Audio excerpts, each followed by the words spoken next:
បុគ្គលដែលមានសមាទិដ្ឋិតាំងពីកើតហើយពួកហ្នឹងអត់ដែលកើតក្នុងតកូលថោកទៀតទេរមែងកើតក្នុងតកូល2ដែលព្រះអានន្តសួរព្រះណា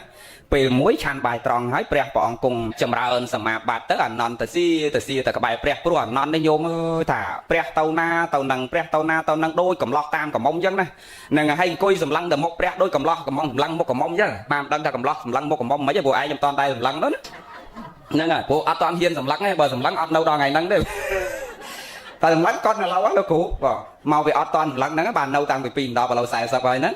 ហ្នឹងហើយអញ្ចឹងនៅអានន្តនេះនិយាយពីសម្លឹងទៅមុខព្រះហើយព្រះទៅណាទៅនឹងទៅណាទៅនឹងអញ្ចឹងដល់ពេលព្រះអង្គឆានបាយថ្ងៃត្រង់ហើយពេលមួយទៅសួរព្រះផន្តេភគវាបពិតព្រះអង្គដែលចម្រើនព្រះអង្គហើយព្រះអង្គខ្ញុំព្រះអង្គឮសូរថាណែបុរសដ៏ប្រសើរក្នុងโลกនេះ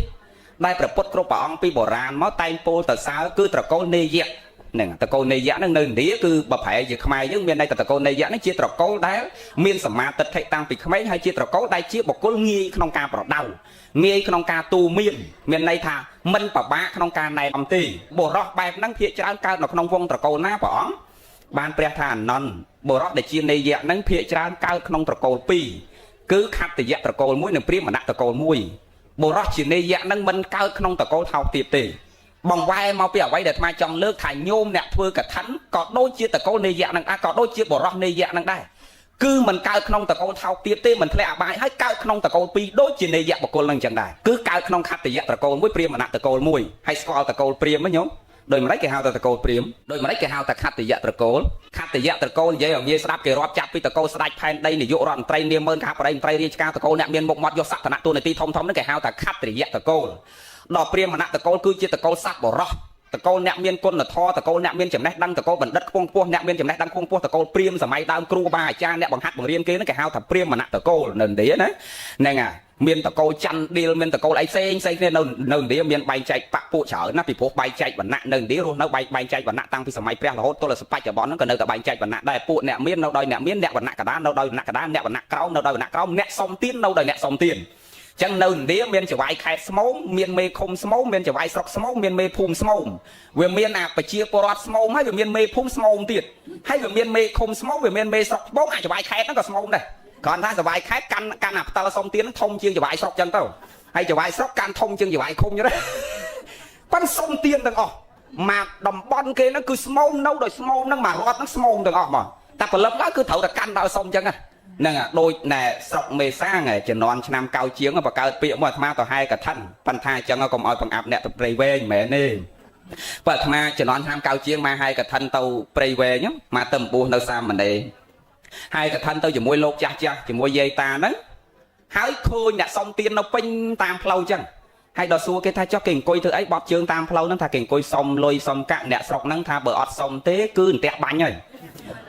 យធ្លាប់លឺហ៎ហ្នឹងក៏អាត្មាទៅក៏ចិត្តតែបកើតពីអញ្ចឹងអីញោមហ្នឹងក៏អត់សុំទៀនមកទៅជាផ្ទះបាញ់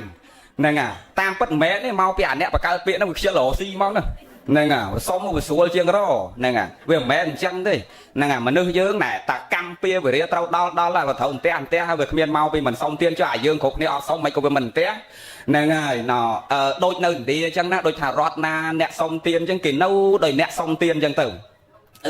ៅចឹងយើងអ្នកធ្វើកឋិននឹងអត់តកើតតកូលអស់នឹងទេរមែងកើតក្នុងត្រកូល2គឺខត្តយៈត្រកូល1និងព្រាហ្មណៈត្រកូល1ខត្តយៈត្រកូលរាប់ចាប់ពីត្រកូលស្ដេចអ្នកមានមុខមាត់យកសក្តានៈទូនាទីធំព្រាហ្មណៈត្រកូលគឺត្រកូលអ្នកមានគុណធម៌អ្នកមានចំណេះដឹងខ្ពង់ខ្ពស់ស្ដាប់តលោកនិយាយញោមហ្នឹងចឹងពួកនេយៈបុគ្គលហ្នឹងគឺតែងកើតក្នុងត្រកូលហ្នឹងនេយៈបុគ្គលជាបុគ្គលដែលងាយប្រដៅជាបុគ្គលដែលមានសមាទិដ្ឋិតាំងពីកើតមកតែម្ដងមិនចាំបាច់ធំឡើងលោកទេសនាអាចារ្យនិយាយធម៌ម៉ែឪទូមានព្រានប្រដៅគឺដល់ត្រង់ភ្លឹងដើរក្នុងផ្លូវជាកុសលធម៌តាំងពីក្មេងៗមកញោមឃើញ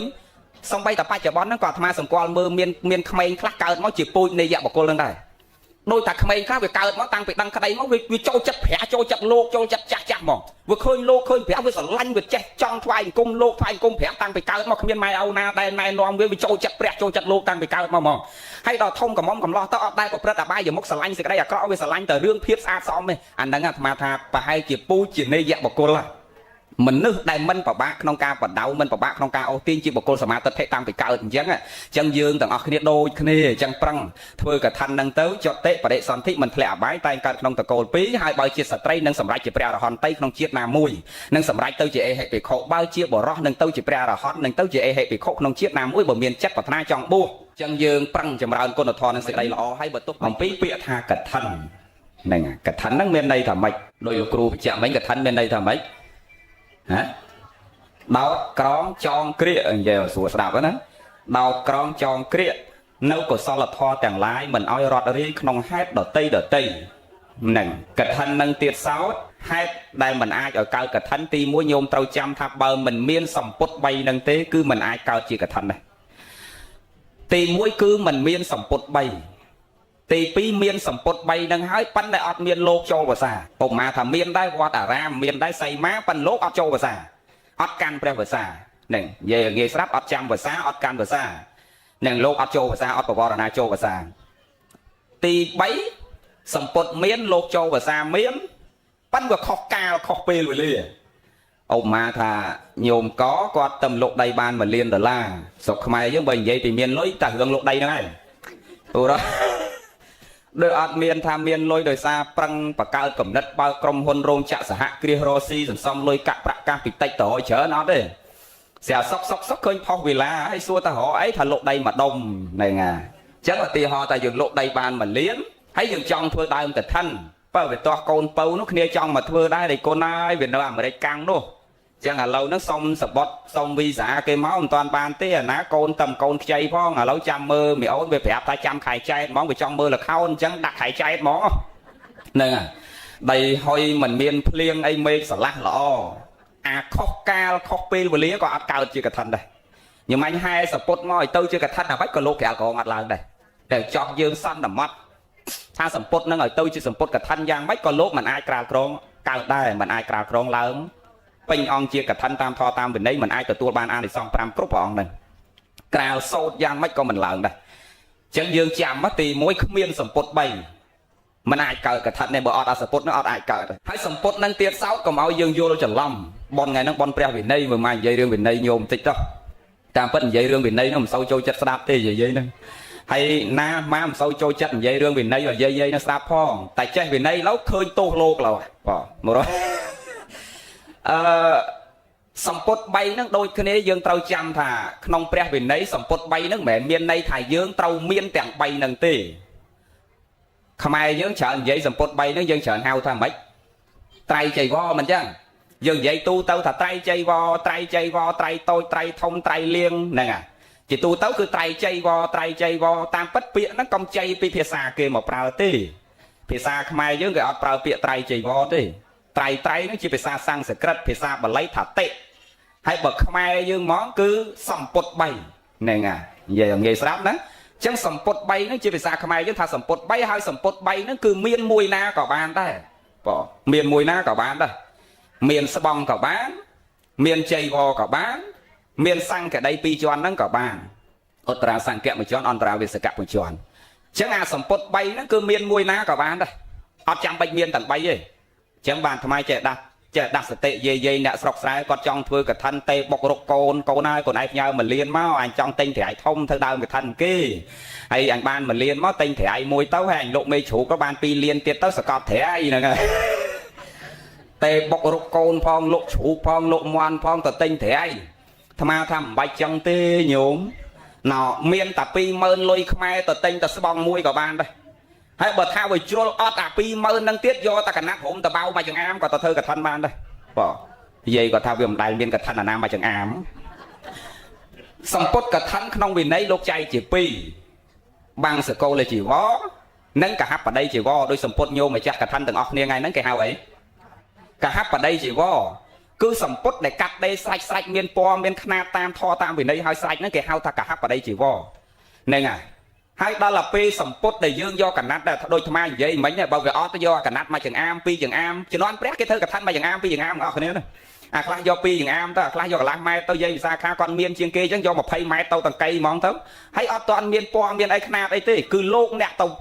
កាត់កោះមេឈើសម្បកឈើយកមកបកឲ្យដាំបុកលាយឲ្យចេញជាពណ៌លោកណាទៅរកសម្បកឈើទៅលោកណាលាងឆ្នាំងទៅលោកណាដុតភ្លើងទៅលោកណាវាស់លោកណាកាត់លោកណាដេលោកណាគក់លោកណាបោកចឹងទៅ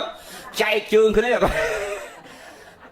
ដេឲ្យចេញជាខ្នាតជាជីវររួចចប់សពគ្រប់ជាលោកពណ៌ឲ្យចប់សពគ្រប់លើកយកមកហាលបោកគក់ឲ្យ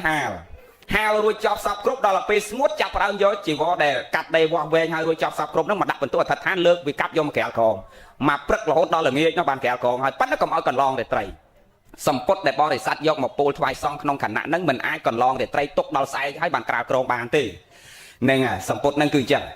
ហើយក្នុងសីមាមួយគឺក្រាលក្រងបានតែម្ដងទេមិនអាចកឋិនហើយចូល2ដងក្រាលក្រង2ដងកើតទេហើយភិក្ខុអ្នកក្រាលក្រងក៏មិនអាចក្រាលក្រងមួយឆ្នាំម្ដងស្រេចអញចៅអធិការឆ្នាំនេះអញក្រាលក្រងអញឆ្នាំក្រោយអញចៅអធិការអញក្រាលក្រងទៀតមិនមែនចៅអធិការយើងចៅអធិការដល់នេះឆ្នាំក្រោយអញក្រាលក្រងទៀតអញមេស្រែអញក្រាលក្រងមកឆ្នាំស្រែអញអត់ឡើងឲ្យសូនងាប់ទៀតក៏ឡើងនេះក្នុងវិន័យតោះតែព្រមព្រៀងក្នុងជំនុំសង្ឃហើយព្រមព្រៀងក្នុងជំនុំសង្ឃហ្នឹងបើបាត់តែមួយអង្គណាមួយជំទាស់មិនព្រមព្រៀងដោយឧទាហរណ៍ថាឥឡូវលោកគ្រូចាអធិការពេលដែលស្អែកហ្នឹងយើងពោលសពុតថ្វាយសង្ឃឲ្យលោកប្រកាសក្នុងជំនុំសង្ឃឥឡូវព្រះអង្គគ្រប់ព្រះអង្គខ្ញុំកណាមើលឃើញព្រះអង្គក៏លោកមានចៃវរទុពលភាពខ្សត់ខ្សោយលៀបសក្ការៈជាងគេហើយខ្ញុំប្រកាសណាមើលទៅលោកអត់សង្កត់ធម៌វិន័យបានល្អសម្រួមអន្ត្រីសង្ឃរៈសីលសង្ឃរៈហ្នឹងតាមធម៌តាមវិន័យល្អបរិសុទ្ធណាស់អញ្ចឹងលោកទុពលភាពជាងគេខ្ញុំប្រកាសណាយល់ថាអង្គហ្នឹងគួរសមគួរដល់ការក្រាបក្រងក្នុងភាសានេះដើម្បីឲ្យយើងគ្រប់ព្រះអង្គទទួលទៅនៅអានិសង្ឃ5អំពីព្រះអង្គតើព្រះអង្គគ្រប់ព្រះអង្គក្នុងជំនុំសង្ឃទាំងអស់ព្រមព្រៀងយល់ថាយ៉ាងណាដែរលោកថាសាធុប្របីគ្រប់អង្គអាហ្នឹងបានអង្គហ្នឹងក្រាបក្រងបានបើ21អង្គហ្នឹងលើកតែមួយអង្គលើក20សាធុ20អង្គប៉ុន្តែអត់សាធុមួយអង្គមិនព្រមក៏អត់អាចក្រាលក្រងបានដែរត្រូវរៀបចំសាថ្មីឡើងវិញត្រូវតែព្រមក្នុងជំនុំសង្ឃទាំងអស់មិនដូចយើងបោះឆ្នោតទេញោមបើយើងបោះឆ្នោតរើចៅយើងកាត់រើចវាយឃុំចវាយខេតអីតាម20គេជាប់ហើយអាមួយហ្នឹងទៅណាទៅប៉ុន្តែរឿងវិន័យនេះអត់ទេអត់អញ្ចឹងទេព្រោះរបស់ហ្នឹងគេបញ្ជាក់ថាម៉េចក្នុងវិន័យ3ដកភាគ8វិន័យ3ដកភាគ4ព្រះអង្គលោកសម្ដែងថាម៉េចវិន័យ3ដកភាគ8ព្រះអង្គបញ្ជាក់ថាសម្ពុតនេះគឺជាសម្ពុតកាស័យផុសដែលហាក់បីដូចជាធ្លាក់ចុះពីណោភាល័យចំកណ្ដាលជំនុំសង្ឃហើយកឋិនទាននេះជាសង្ឃទានស្មោះពាក្យថាសង្ឃទានស្មោះមានន័យថាជាទានរបស់សង្ឃមិនមែនរបស់អង្គណាមួយចឹងបើពាក្យថាសង្ឃមិនមែនជារបស់អង្គណាមួយចឹងបើអង្គណាជំទាស់គឺអត់អាចក្រាលក្រងបានទេតតែព្រមព្រៀងក្នុងជំនុំសង្ឃនឹងញោមចាំអញ្ចឹងនឹងញោមចាំអញ្ចឹងណាញោមចាំអញ្ចឹងដាក់មកនេះទាំងអស់មកខែលោម៉ាច្រឡំទាញខ្សែអីវាទៅធ្លាក់អញ្ចឹងគឺរបស់ហ្នឹងជារបស់កើតឡើងសម្រាប់សង្ឃអញ្ចឹងសង្ឃតតែព្រមព្រៀងគ្នាប៉ារឿងហ្នឹងមិនបាច់និយាយទេអាហ្នឹងរឿងលោកឯងញោមរឿងនិយាយតែរឿងញោមដែលគួរយល់ដឹងផ្នែកយើងជាកឋិនទាយកឋិនទាយិកានេះយើងចាំថាតើយើងជាម្ចាស់សម្ពុតហ្នឹងយើងធ្វើម៉េចឲ្យបានបន់ទាំងអស់គ្នា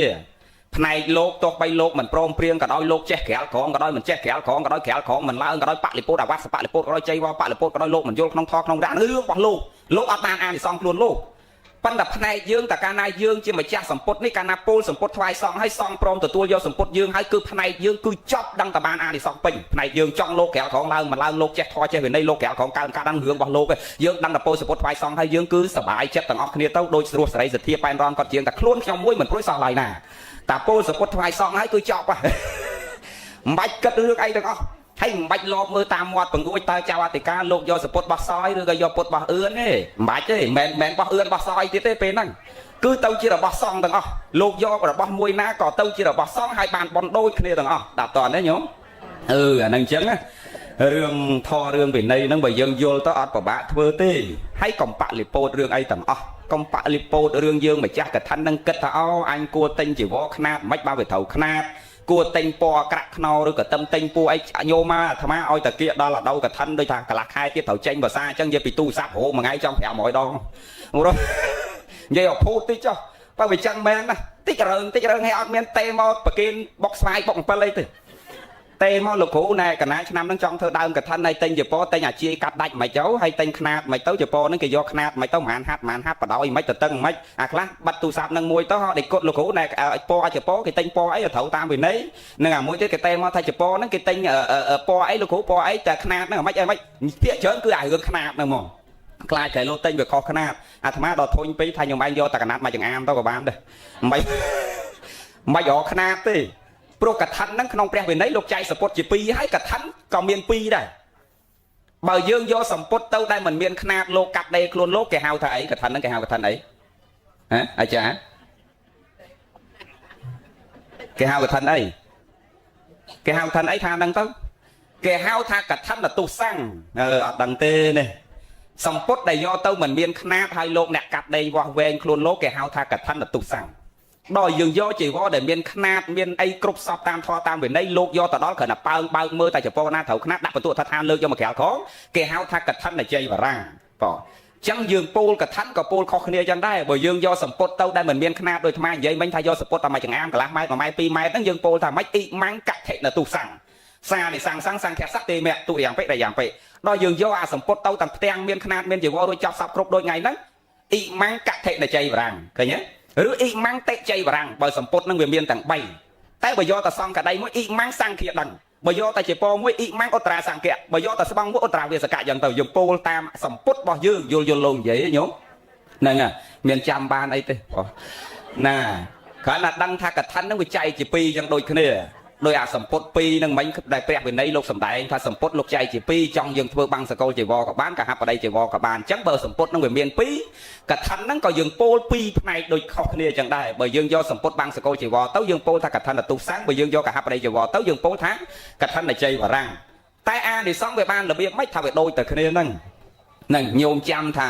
ទាននៅក្នុងប្រសូតនៅព្រះវិន័យគឺឲ្យទៅតាមរូបធម៌និងចេតនាកម្មទាននៅក្នុងព្រះអភិធម្មគឺឲ្យទៅតាមចេតនាកម្មសុទ្ធសាធមិនឲ្យយើងនិយាយរឿងធម៌យើងអញ្ចឹងញោមចាំថាសម្ពុតកឋិននឹងចង់ជាសម្ពុតបាំងសកលជីវរក៏ដោយចង់ជាកហបដីជីវរក៏ដោយគឺផ្នែកយើងជាម្ចាស់សម្ពុតនឹងគឺបានអានិសង្ឃដូចគ្នាទាំងអស់ហើយអានិសង្ឃនឹងមិនចាំបាច់ថាចង់ដឹងថាបាន5បាន6ដោយព្រះសង្ឃលោកទេសនាថាកឋិនបានអានិសង្ឃ5និងអង្គខ្លះថាបាន4ប៉ុន្តែ3ដក5មានថាអញ្ចឹងណាព្រះអត់មានថាបាន5មានសរូបតាសុវណ្ណតាសុសន្តនាចក្រវត្តរាជាហន្តេអីព្រះអង្គអត់មានថាអញ្ចឹងទេញោមចាំថាបុណ្យវាជានាមធម៌ដែលមើលមិនឃើញចាប់មិនបានអញ្ចឹងបុណ្យកុសលនឹងវាសម្រេចទៅតាមចេតនាកម្មកាលណាហត្តយារបស់យើងជ្រះថ្លា 100% គឺបុណ្យបាន 100% ពេញជ្រះថ្លា80បាន80ហើយចុះអ្នកណាទៅកំណត់ផ្លូវចិត្តញោមទាំងអស់គ្នាបាននោះកំណត់មិនបានទេអញ្ចឹងមិនអាចកំណត់5 6 7 8បានទេគឺនៅនឹងផ្លូវចិត្តញោ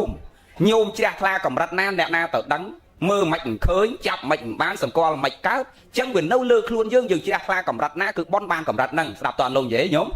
គ្រាន់តែដូចថ្មនិយាយមិញថាបើទៀនប្រសូតនិងទៀនព្រះវិន័យវាឲ្យតាមរូបធម៌និងចេតនាកម្មវានៅរូបធម៌យើងលះសម្ពុតជាទៀនបូកនឹងសេចក្តីជ្រះថ្លាទាំង3គណៈពពៈមុនច្រាអបរាបរៈអាមុនធ្វើក៏ជ្រះថ្លាកំពុងធ្វើក៏ជ្រះថ្លាក្រោយពេលធ្វើក៏ជ្រះថ្លាដល់ពេលបូកនឹងរូបធម៌គឺសម្ពុតជាទៀន